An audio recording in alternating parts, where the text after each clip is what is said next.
getting back to work, getting back to regular programming.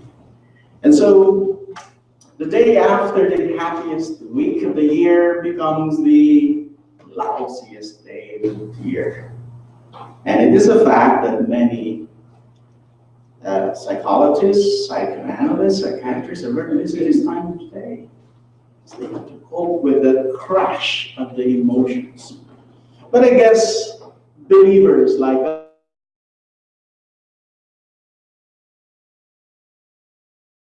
us of seasonal changes and weather changes, because after all,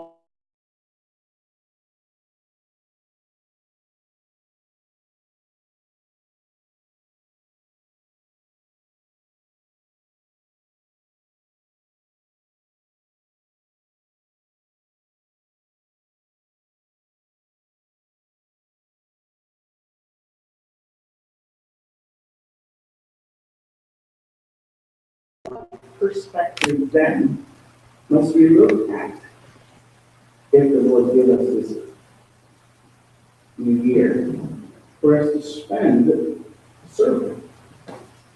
How then can we be able to rise above, over, and beyond the present temporal realities that so easily entangle us, and to be able to make a biblical sense of our existence in time and space? So, to answer that, I would like to suggest one prayer. One prayer in the Old Testament that can give us that perspective. We've read that. In fact, it is a long prayer. It is a song.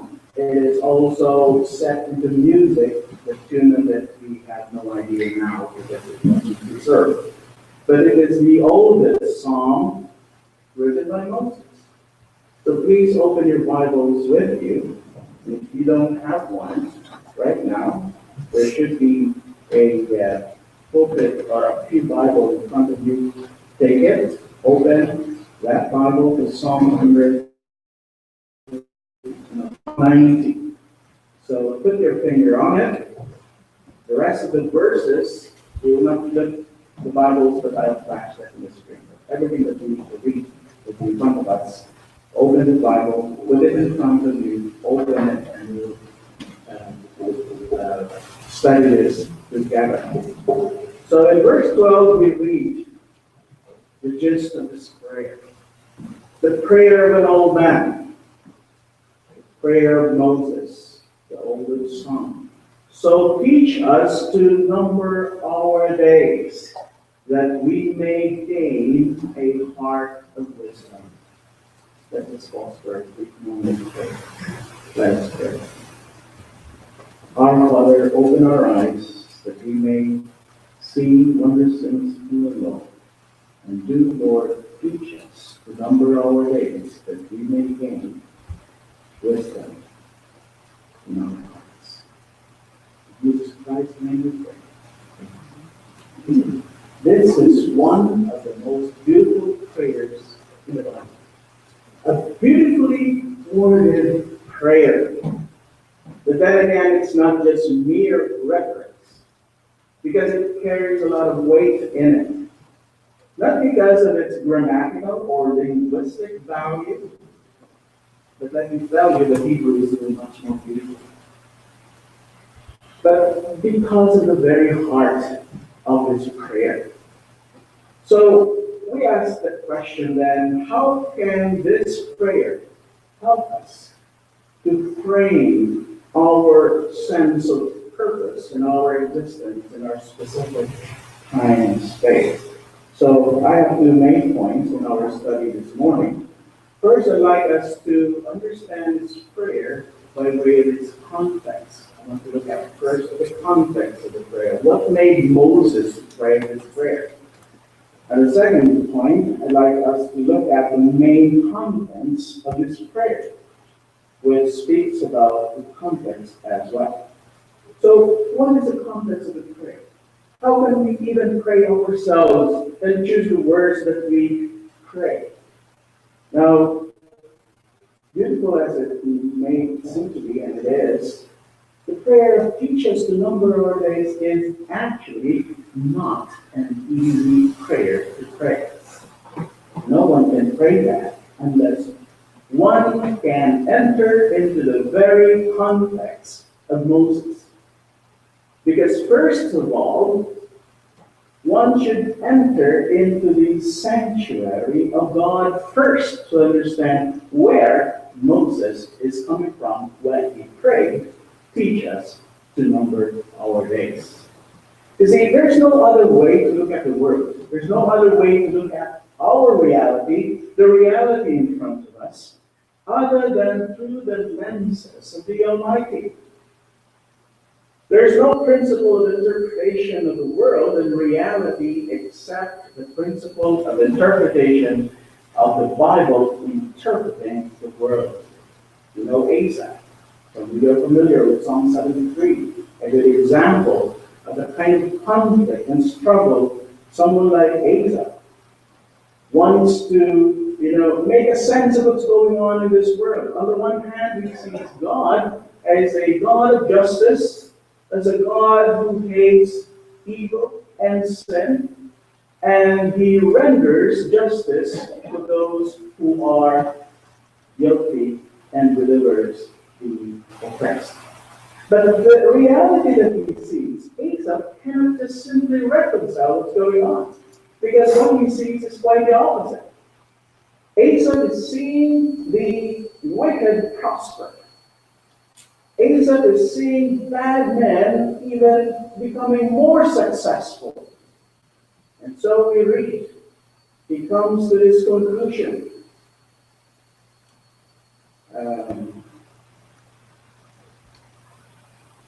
The other slide, please, and Andrew, and the one that says New Year.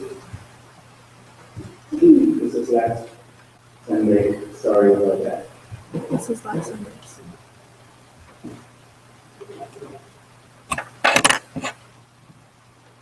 So Asa, like most of us, was a deeply conflicted man.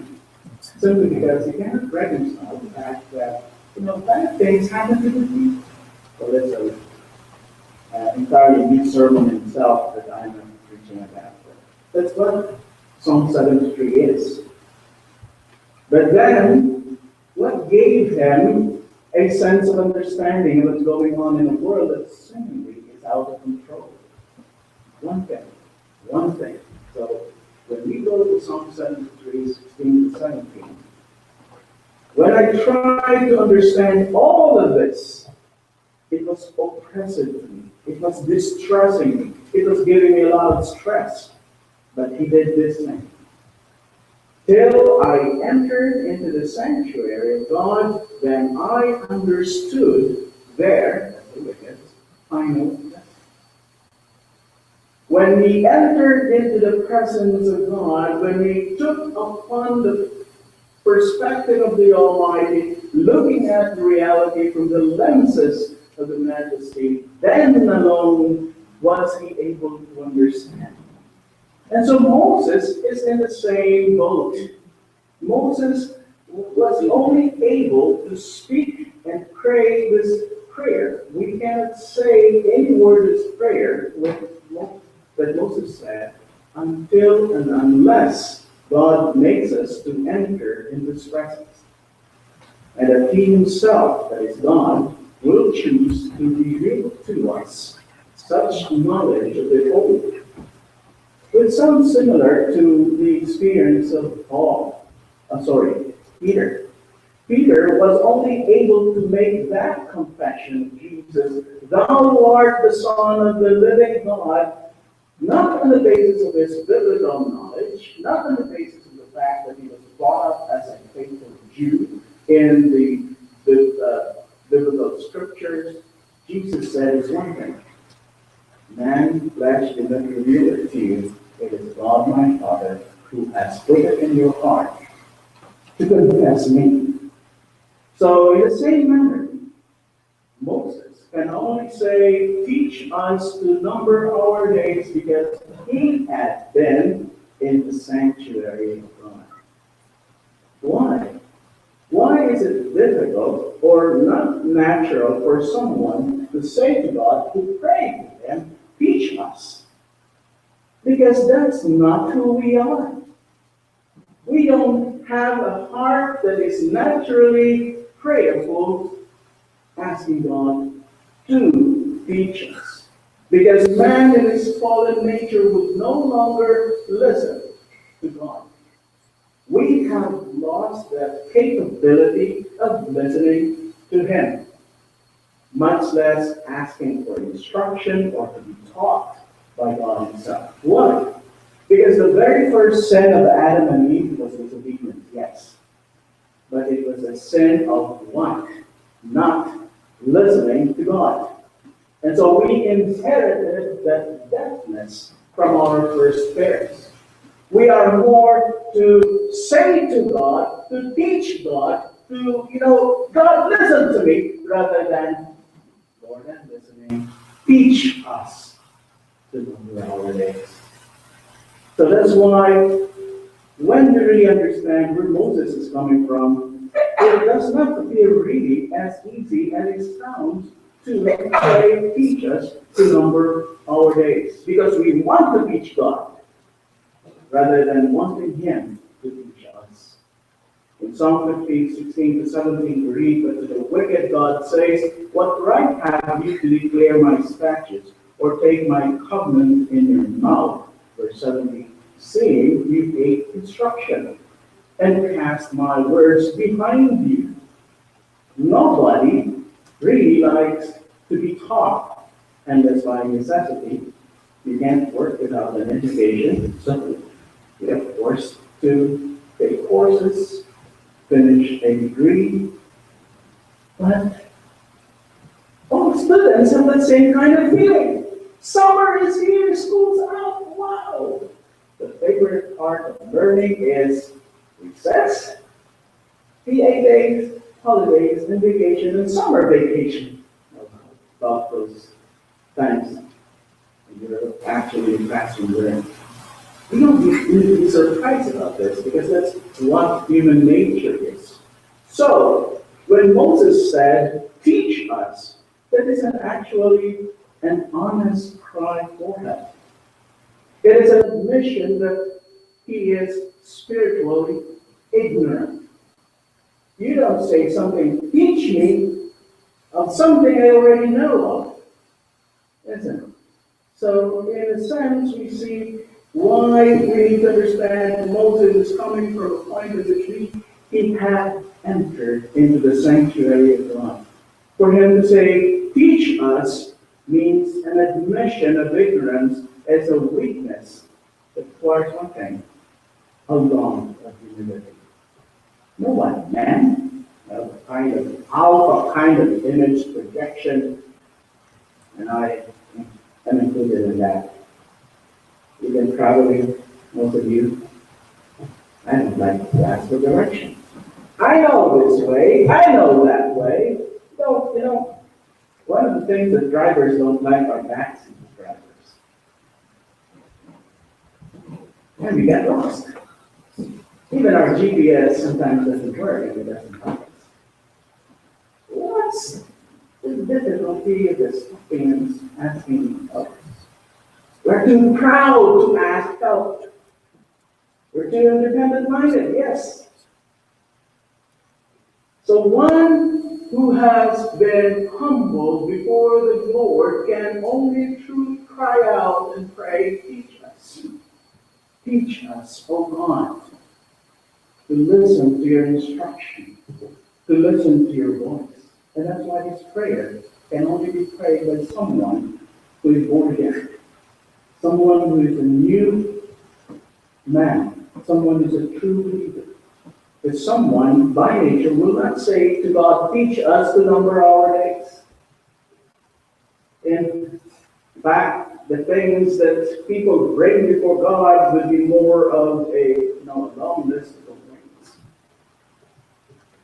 The second thing is this, in terms of the context, is we need to understand where Moses is coming from. should understand that Moses has been able to come to this point of seeking God's instructions because of one very important thing. Not only had he entered into his presence, but he knew God. In Psalm 90, verse 2, we read that a while ago, he made this, one of the grandest confessions in the Bible. As grand as the confession of Peter when Peter said, "Thou art the Son of the living God." And then we hear Moses confessing, "Thou art God from everlasting to everlasting." And this is very profound. We need to read time back to eternity to truly understand what it means for God to be, "Thou art God from everlasting to everlasting." We cannot pray, teach us the number of days. Our theology is not sound at all. If our whole concept of God is of our own making, and what does that make us? I mentioned this in the past Sundays that it makes us an idolatry. It makes us an idolater. Idolatry. If we have a concept of God, it's not biblical. But God, that Moses has this God. So we ask the question, how exactly did Moses meet God very, very well? Because he was one of the few people in the whole of the Bible who came face to face with God. So who else could know God but him? When he was up on the mountain, he kept asking, "Who is it that sends me? What is your name?" And the prayer, one of the most wonderful prayers also of Moses is, "Show to me thy glory." That's how well Moses knew God. He has seen his glory. He has seen his majesty, his mighty acts, the 10 plagues of Egypt, the dividing of the Red Sea, the miracle of the birds, and the raining down of manna for 40 years in the desert. And the glory, the cloud of God's Shekinah glory hovering on top of the tent of meeting, and the pillar of fire by night. And of course, let's not forget the burning bush. So in verse 2 of Psalm 90, which forms the context of this prayer, when Moses said, "Thou art God," he means it. He's been there. He faced God himself, and it is not an empty confession. It's not simply head knowledge. It's similar to Peter's confession. "Thou art the Son of the living God. Thou art God from everlasting to everlasting." When we do pray, what's the first thing we pray for? Make me well in my health. I have problems in my finances. Do we ever start our prayer and say, "Thou art God"? We are to be God lovers and God worshippers. Forget about the name of Baptist Church. In heaven, there are no Baptist churches or Pentecostal churches. There's only one big crowd from all tongues and tribes and nations confessing God, worshiping the Lamb of God on the throne. And it starts with this. It starts with this. So it now provides for us a sort of a foundation of understanding the content of the prayer. And I'd just like to look at the two main contents of this prayer. Number one is, teach us to number our days. Not just, "Lord, help me to be a good time planner," or "Help me to be a good manager of my time," or back in our days, it was just simply the calendar. But now you have the apps in your phone. So I guess there's no excuse that we can't, count the minutes and look after the times. We have our watches, of course, you know that. So the second is a prayer asking God that our hearts may gain wisdom. So those two things go together. Teach us the number of days so that our hearts may gain wisdom. So, three things. Why is Moses asking for God to show to him how important our days? Well, first, we all know this. It is short. Now, there's no need for me to convince you that time flies so fast. If I pick a man in the street and ask him, do you know that the time is fast or short? Or yes. However, it is one thing to know that time is short, and it is also another thing to believe and accept that time is short. Those are two things. We may know that it's short, but we sometimes don't believe that it's short. We know that time is relative. For example, sitting in a movie house watching a 2.5-hour movie is way too short in comparison to say a 1-hour lecture in quantum physics. Even into the first 5 minutes of a lecture in quantum physics, I don't blame you to go to sleep. Or even a sermon like this, 45-minute, 50-minute sermon is excruciating in comparison to a 2-hour enjoyable movie in a movie house. Why is that? Because time is relative. It's more subjectively appraised. The same thing in our lives. When things are doing well, especially if they are going our way, time seems to be too short. We're like Ponce de Leon, one thing to find a fountain of youth. It's now become, glamorized in so-called scientific freezing, cryogenics, with and science don't work. They work on, less complicated cells, but whole body freezing us and then thawing us later on, coming back to life. Good evening. The resurrection will happen first before that. But anyway, that's beside the point. So the point is that time is relative. When we're doing well, especially when things are going our way, time seems to be too short for us. And we wish that life would end. However, if our life is lousy, and it's getting even more lousy by the day, we wish our life would end soon. Well, it is, isn't it? But should we be that kind of creatures? That we are at the mercy of time and externalities? Psalm 90, verse 3 to 4, Thou dost turn man back to dust, and thus say, Return, O children of men, for 1,000 years in thy sight are like yesterday when it passes by. Or so watch it in the night, and watch maybe 3 hours or 4 hours. But the point is, Methuselah, he aged 969 years, almost 31 years short of 1,000. So here, basically, what the argument here, even if we age up to 1,000, it is nothing in comparison to the God who is from everlasting to everlasting. Even if we age 70 years, 80 years, Psalm 90, verse 10, is still, that is too short for us. So teach us the number of days to understand, not just to know, but to accept and believe that our time is short.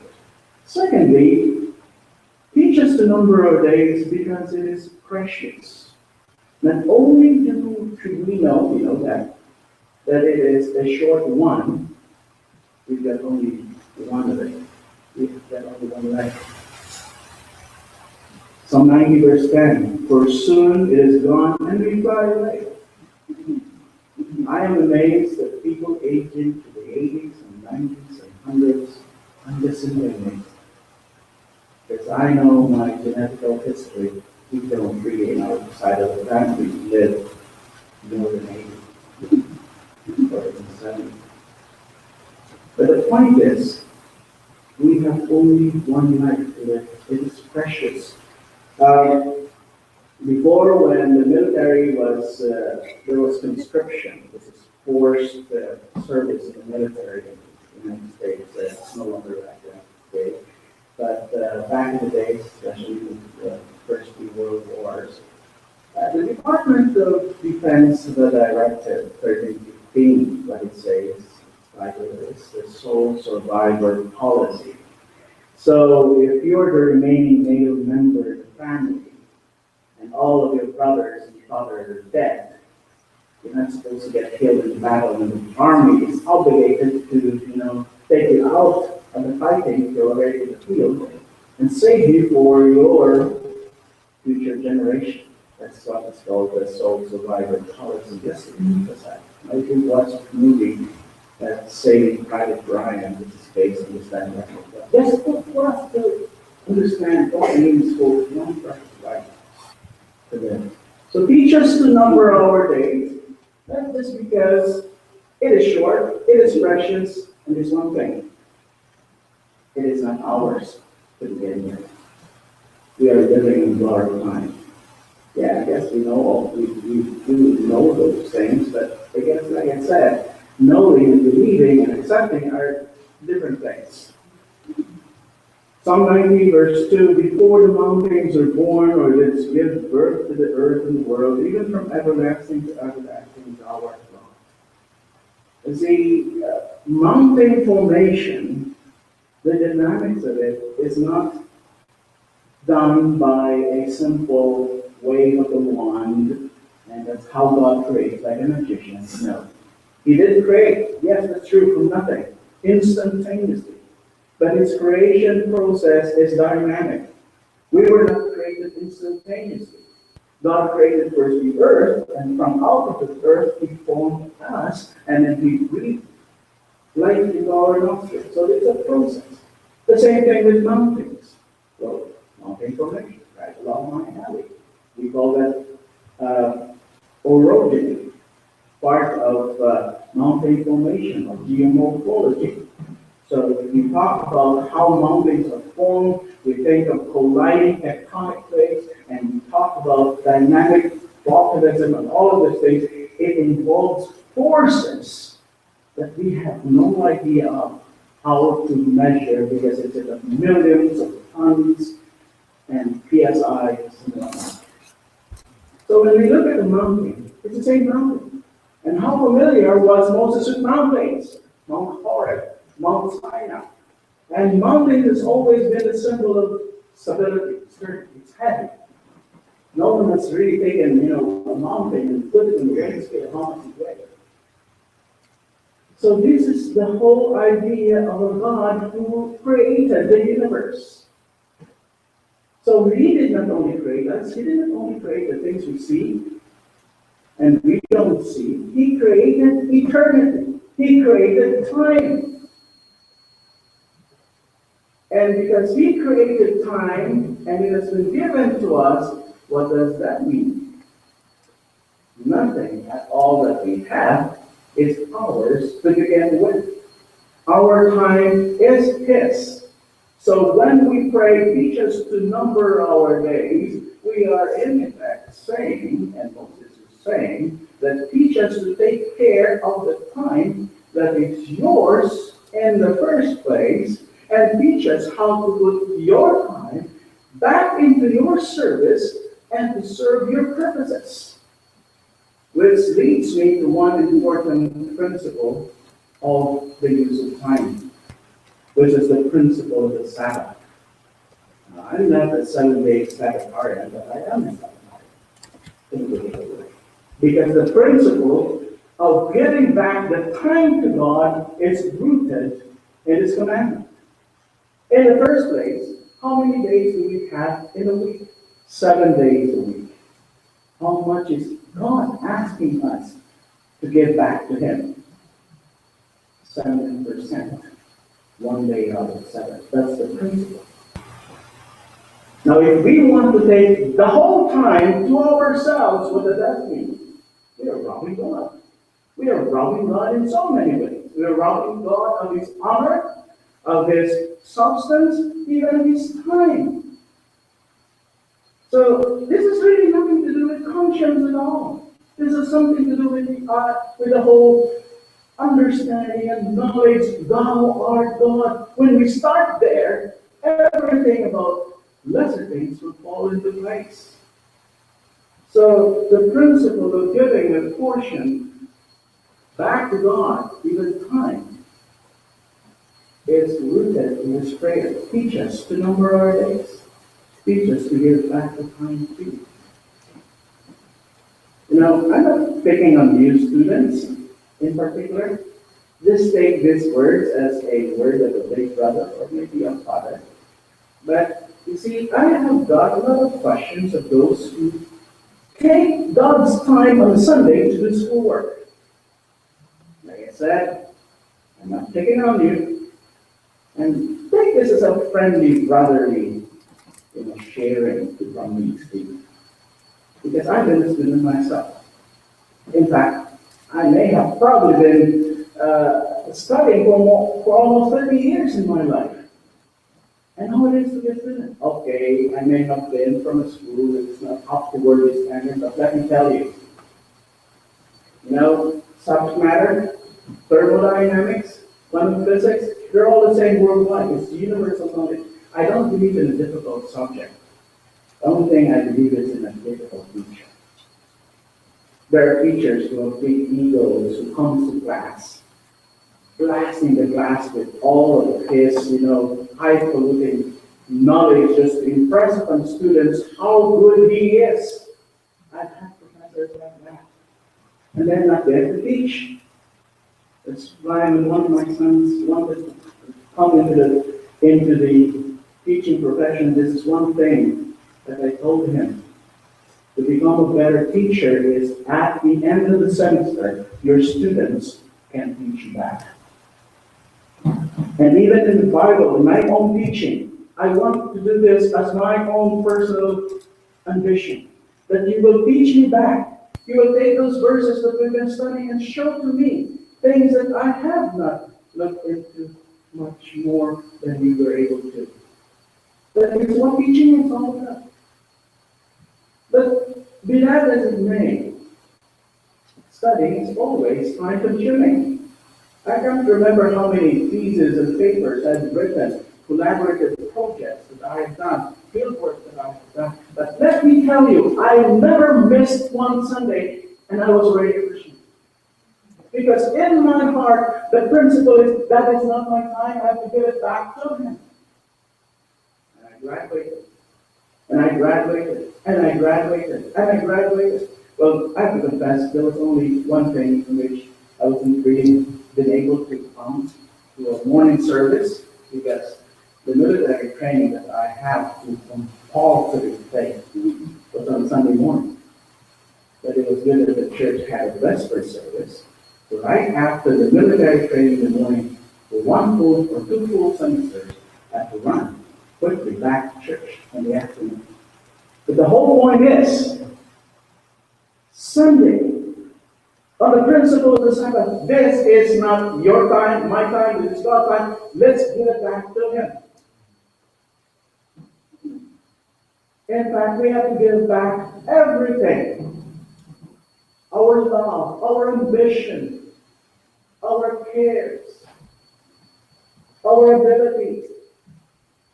Because we don't have what God didn't give us. Now, there's one beautiful hymn. So unfortunately, it flashed up on the screen. I have the words of this. And we should pray this as well. One written by Francis Ridley Havergal. One phrase of this. We sing this also. I want to read this to you. Long years were spent for me in weariness and woe. That through eternity thy glory I might know. Long years were spent for me, have I spent one for you. You see, if it is a big burden for you to give time to the Lord for prayer, for Bible study, for worship service, or whatnot, Go back to the prayer of Moses. Pray the prayer. Teach us to number our days. Take your planner, tear it away, and say, God, my planner is you. Let us not be upset if God will intervene and change our plans. Because God can take our lives back anytime He wishes.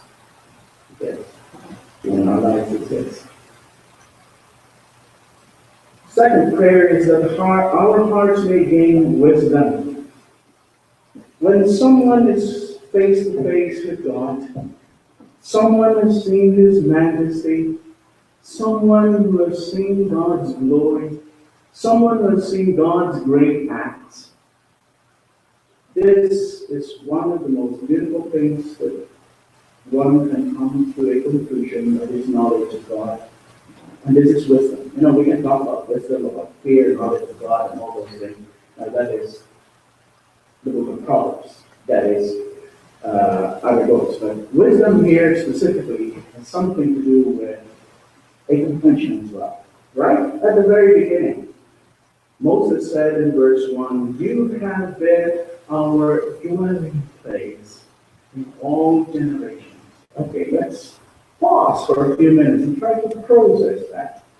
Because when we say dwelling place today, we have different concepts of minimalism, of big houses, of grand villas, and so on and so forth, as if we all need a big house and things like that.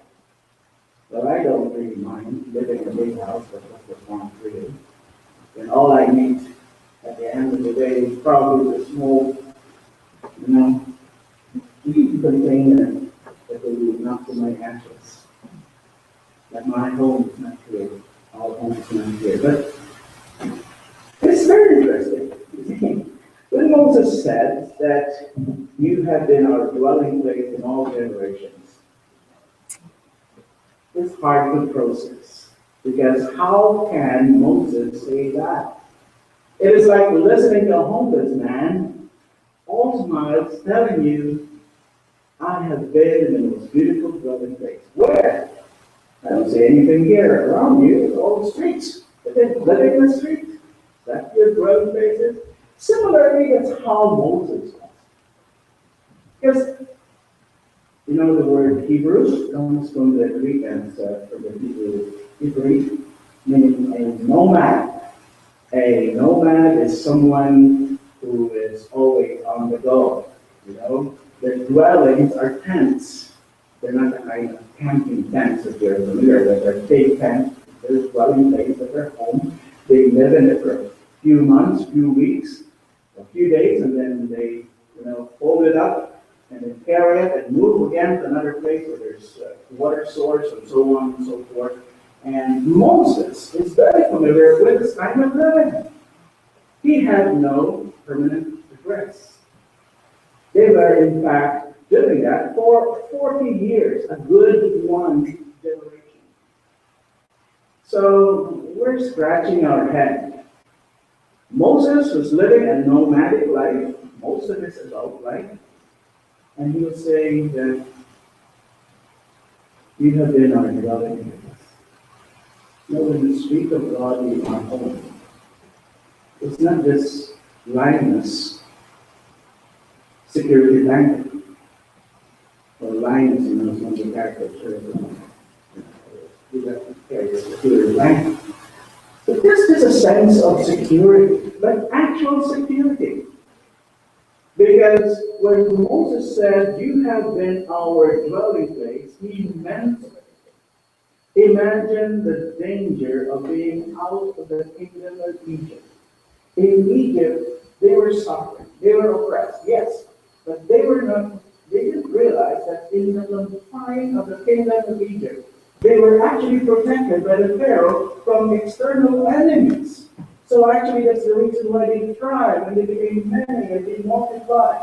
Because outside of the confines of the protection of the kingdom of Egypt, they're open to all kinds of threats from many kinds of people around them, and include also the wild feast in animals. So Moses realized that. He knew God in such a deep manner to be reliable, dependable, trustworthy. Because Moses has seen enough troubles in his lifetime.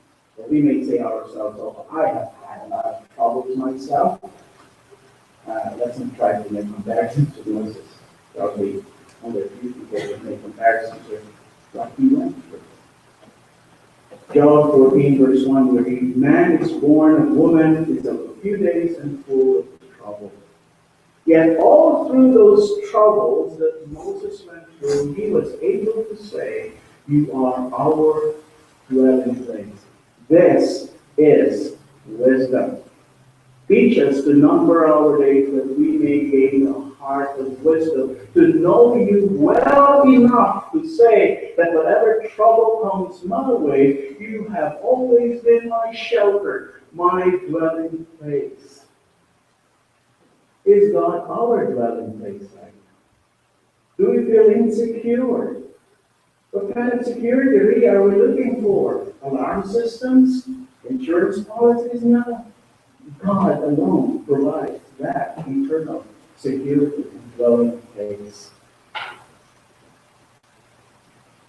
Another aspect of this wisdom, which Moses points to us, that our heart may gain, is to know what the holiness of God means.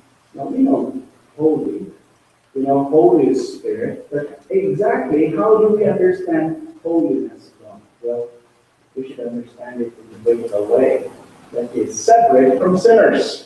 Is separate from sin itself. So when Moses was saying this, that we may gain a heart of wisdom, he was saying this out of experience.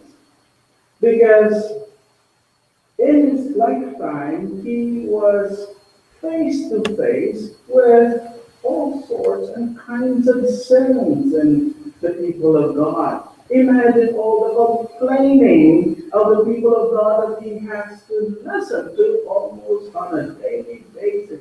Where's our food? Where's our drink? We're suffering here in the desert. It was better for us to go back to Egypt. You are no good, Moses. And before he went to sleep, he was hearing those words. He woke up the next day, he was listening to these words again. And he knew what God and how God dealt with that sin of rebellion. God sent forth fiery serpents. Imagine, snakes on fire, biting you. God sent that out of his anger for sin. And we know about the rebellion of Korah against him and Aaron. How God opened a sinkhole, and then 250 went in and burned. That's how angry God is against sin.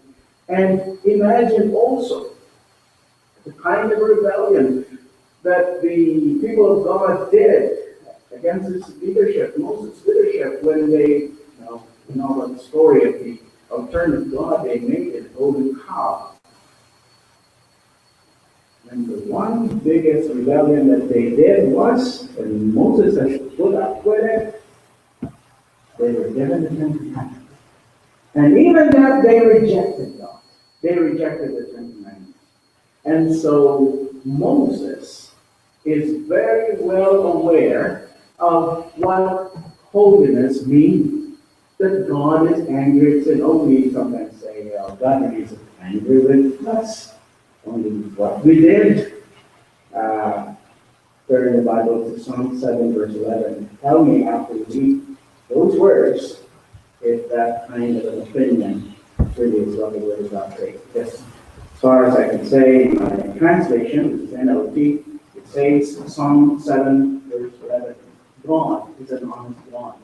He is angry with the wicked every day. This is the God that Moses knew. This is the God that Moses knew to be angry with sin in a way that he gave all of this punishment. Like the Old Testament people of God, our times are filled with enough reasons to provoke God's holy anger. You see, there's this, I hope I represented correctly, But there's this, I would say, an unsound teaching that's, circulating nowadays that say, we Christians, we're not under the law. And so when we sin, it's breaking God's heart and love. But unbelievers, when they sin, they violate the law and they break the law, and God's punishment is justly given. I'm sorry, I don't see that very well. And if you see it, show it. Because as far as I can see, God has only one standard of holiness. Whether believer or unbeliever, when we sin, it is the same violation of the same law. We're not under the law to be terrorized by the law, because we have already been liberated from that because of Jesus' death. But we are still bound to the law as a rule of our ethical life. Let's not create something that's not in the Word of God. Deuteronomy chapter 6, verse 4, the Shema. Shema Yahweh Elohim Shema Echad. Yahweh. Listen, hear, O Israel, your God, your Lord God is one. And then what comes after that? Love the Lord your God with all your heart. Teach these commandments to you. And then we hear people saying, oh, you know what? Love only came about when Jesus came and taught about this rule of love. No. Jesus, in fact, just elucidated, clarified, explained to us in a much better way. Or if you may exegete it for us, what we don't know in the Old Testament. It's been there all along. God knew His God to be a holy God. One law, one standard, one holiness. Whether believer or unbeliever, when we sin, it's breaking the same commandment. The only difference is this. The anger that is vented towards us believers is no longer towards us, but to whom? The cross! The cross of Jesus! The anger of God towards my sin, which I should have received, I should have been bitten by 1,000,000 fiery serpents, been swallowed up by a sinkhole, and burned in hell, is received by Jesus. So there's a big difference. There's no difference in the ethical standard. It's the same law. This is what Moses knows. You see, if we make another law to soften up, it gives us a sense of, a false security. No, God is not a double standard God. God is angry with sin, with those who break the law, even if they're believers. Thanks be to God. Because in our case, when God does get angry with us, He pours it down on the cross. Hallelujah. That's what mercy is all about. That's what grace is all about. Let's not teach another voice. Let's not try to soften the holiness of God. You see, our times can be lived only to the fullest with God's mercy and forgiveness. Thirdly, third aspect of this kingdom is to know that we are completely unable to undertake anything for God. Look at the last verses of Psalm 98. There's a prayer, a continuation of prayer. Return, O Lord, how long? Have compassion on your servant, and satisfy us early in your mercy, and that we may rejoice and be glad all our days. Make us glad according to the days in which you have afflicted us, the years in which we have seen evil. Let your work appear to your servants, and your glory to their children, and let the beauty of the Lord be upon us. And establish the work of our hands for us. Yes, establish the work of our hands. Now that friend, is what we call in grammar or linguistic analysis, is a tautology. There's no mistake that Moses repeating the same line over again. It's a tautology, just to emphasize what that means. And for us, it simply means that though we work with our hands, we have to pray to God to establish that work of our hands. So this is, the sovereignty of God and the responsibility of man, put together in a beautiful way. While we work, yes, we work, we have a responsibility, we have to pray. And that is wisdom, to ask God to teach us to number our days, that we may gain this wisdom, that whatever we do, we should understand that we are completely unable to do so unless He prospers us. It is very foolish, and it is foolishness to credit men, however good they are, for the success of this or that endeavor because of their managerial skills, because of their charismatic skills, and whatnot. I say it again, it is foolishness to say that it is up to man to succeed or fail in whatever God has given him to undertake. See, when we start saying things that sound something like this, if only that man is in a position of authority, then things would be better. If only that person is instead of another person, then things would be better. Honestly, can we even say that at all? Who are we to say those words? You see, Moses has oftentimes been taken to be an example of leadership. But guess what? Surprise! Even in the management professional circles, Moses was even qualified to be a manager. In fact, he's a failure. Okay, let me list down these things. First, a good leader must have an initiative. He didn't have initiative. Send Aaron, not me. It was a reluctant leader. He wasn't really much of a model leader because he was a poor planner. Jethro was a better manager. Okay, I'm not here, my son. This is how we're going to do. Subdivide the people into 50s, 100s, and 500 appointed elders. And by the way, that's where we got the whole concept of elders in the New Testament. For Moses, no. Moses needs the managerial skills of Jethro. This topic wrong. Okay, what else? He was lacking in initiative.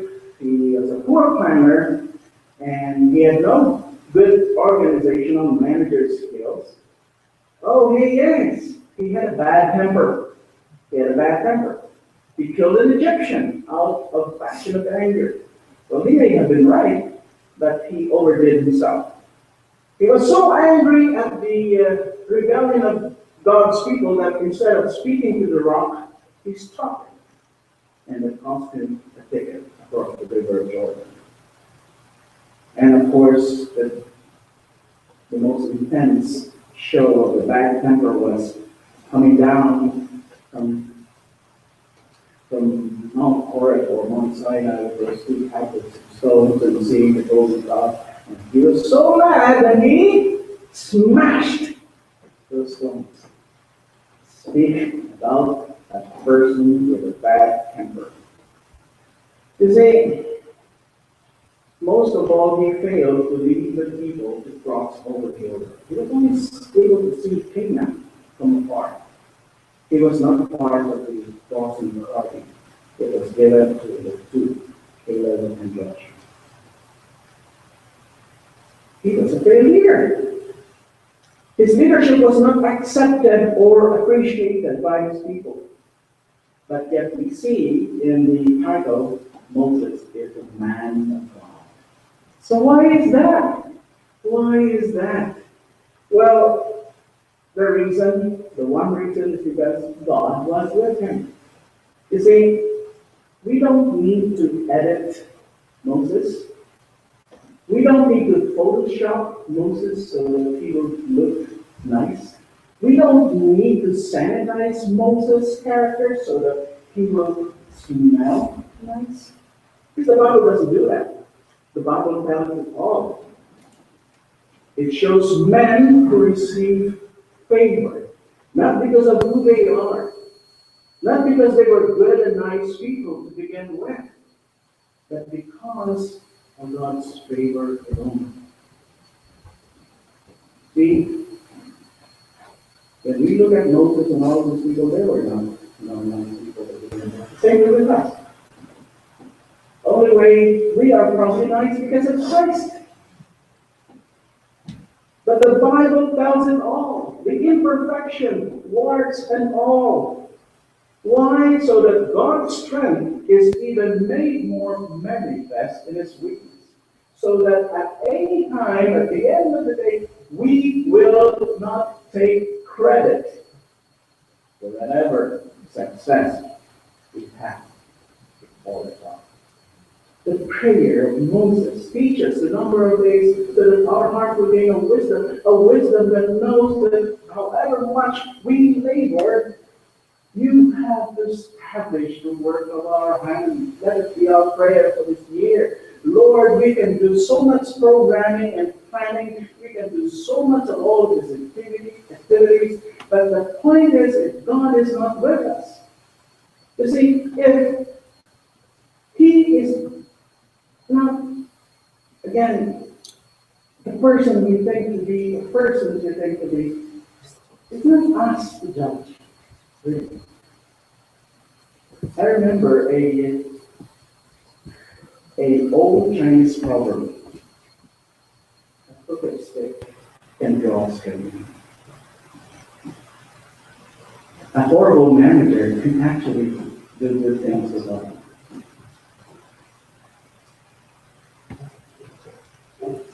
Now, let me just wrap this up. We all know very well, Psalm 137 verse 1. Unless the Lord builds the house, they labor in vain to build it. Unless the Lord guards the city, the watchman stays away from them. The team didn't do well. We paid millions to a coach, and didn't make a playoff. Out goes the coach. Poor coach. It's all on him. That's how the world works. You know how leaders get assassinated? It's because it is his problem. Get rid of him, kill him, and you know how many dictators have been killed in the past? The problem gets worse. This is very basic wisdom to understand. Midland Park Baptist Church will prosper even if I'm not here, and even if I'm here not because of me and my managerial background and what education I have, it's because of God. Pray for God's success, not our success.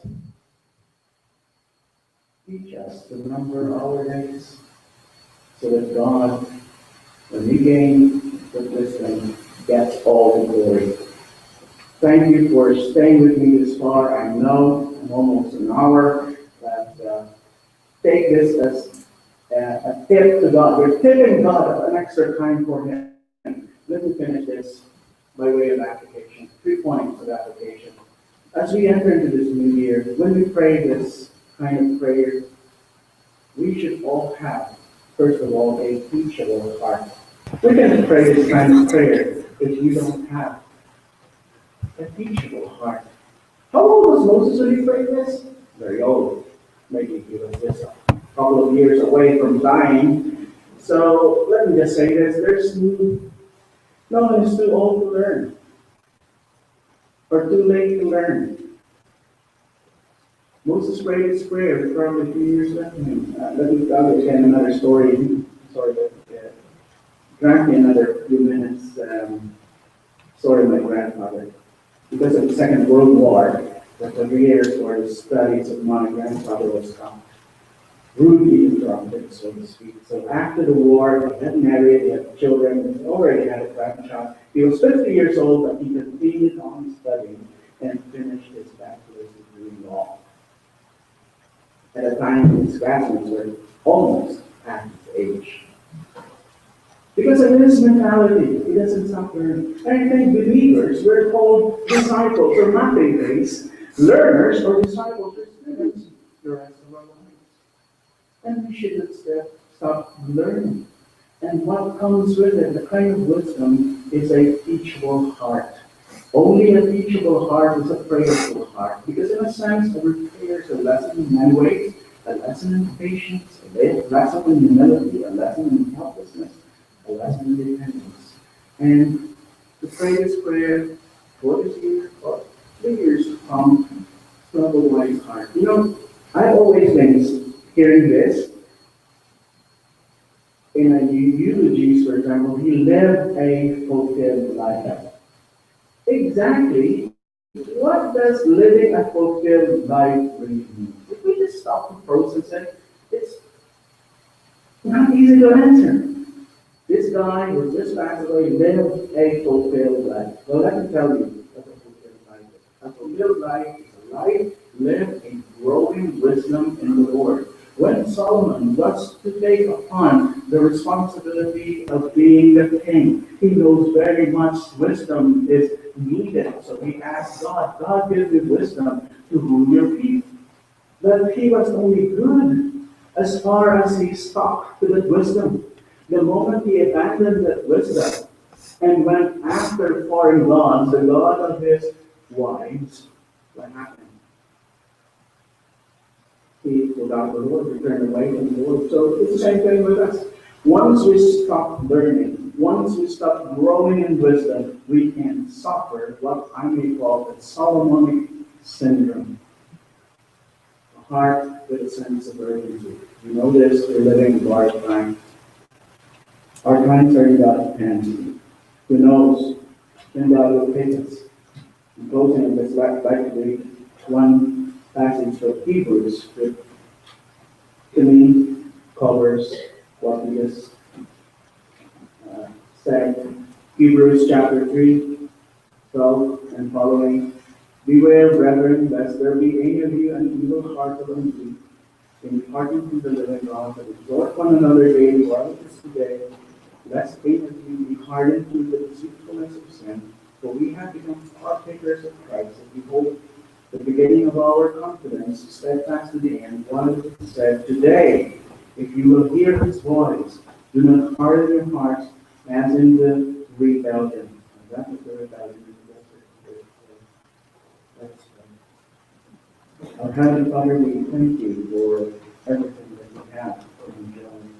Forgive us, Father, if we have been too greedy and apportion everything that is not ours to begin with, just to ourselves and to our purposes. Help us for this year.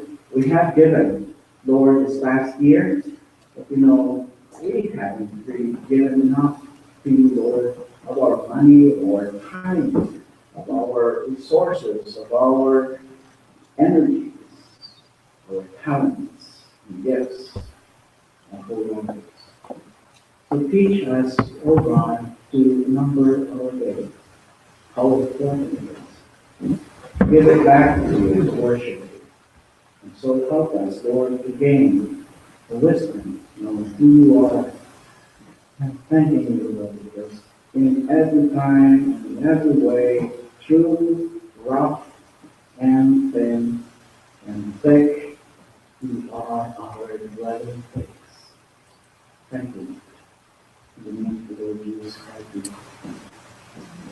In closing, now we sang this song, I guess, a couple of times before. May not be as familiar to everyone, but we still never take people away.